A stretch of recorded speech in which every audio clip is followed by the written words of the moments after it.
యాక్చువల్గా కొంత ఇన్కమ్ దాన్ని యాక్చువల్గా ఆక్షన్ వేస్తే దాదాపు వాళ్ళకి 30 కోట్ల దాకా వస్తుందని ఎస్టిమేట్ చేస్తున్నారు.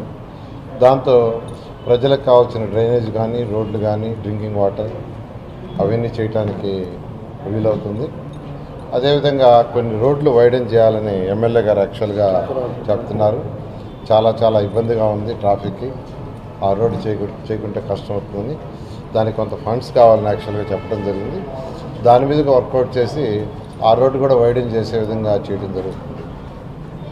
అదేవిధంగా అర్బన్ అథారిటీలో ఈరోజు యాక్చువల్గా వీసీ గారితో వాళ్ళ యొక్క చైర్మన్ వాళ్ళతో యాక్చువల్గా డిస్కస్ చేయడం జరిగింది.